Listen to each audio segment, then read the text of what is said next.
Welcome my channel digital আড্ডা। আপনাদের সবাইকে স্বাগতম।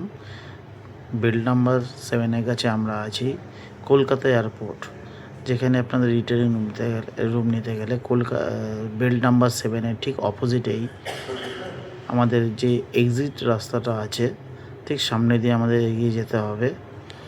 এগিয়ে গেলে আমরা দেখতে পাবো বিভিন্ন ওয়ালে সাইনেজ দেওয়া আছে রিটার্নিং রুমের সামনে। আমাদের গেট নাম্বার 3AB রেখে দিয়ে আমরা লেফট সাইডে আমরা যাব।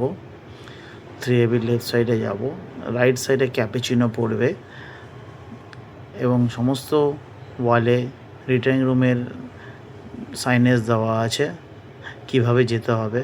রিটার্নিং রুমটা হচ্ছে counter number 10, just beside prepaid taxi counter. আমরা এগোতে থাকছি কিভাবে রিটার্নিং রুম বুক করতে হবে এবং রিটার্নিং রুমটা কারা পাবে। যারা ট্রানজিট প্যাসেঞ্জার হয়, ফ্লাইটে আসবে এবং ফ্লাইটে যাবে, তাদের জন্য এই ফেসিলিটিটা। উইদিন 24 আওয়ার্স তাদের ফ্লাইট হতে হবে। তার জন্য আমাদের কাউন্টার নাম্বার 10-এ যেতে হবে। ওখানে অ্যাসিস্ট্যান্ট থাকবে, অ্যাসিস্ট্যান্ট আপনাকে হেল্প করে দেবে। কি চার্জেস আছে আপনাদের এখানে আমরা দেখিয়ে দিচ্ছি। এই চার্জেস ওরা নিয়ে থাকে।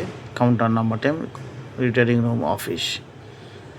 আপনাদের চ্যানেলটি ভালো লাগলে লাইক, শেয়ার এবং কমেন্ট জরুর করবেন। আর আমাদের নেক্সট ভিডিওতে আমাদের রুম ট্যুর দেবো কলকাতা এয়ারপোর্ট রিটার্নিং রুম সম্পর্কে। এখন রিটার্নিং রুমের রেটটা আপনারা দেখে নিয়েছেন। এখানে আমাদের অ্যাসিস্ট্যান্টরা বসে আপনাদের হেল্প করার জন্য। ঠিক তার অপোজিটেই হচ্ছে রিটার্নিং রুমেরগুলো। আপনারা এখানে রিটার্নিং রুমগুলো পর আছে, ডরমেট্রি আছে, সব ফেসিলিটি আপনারা পাবেন। Thank you my channel watching.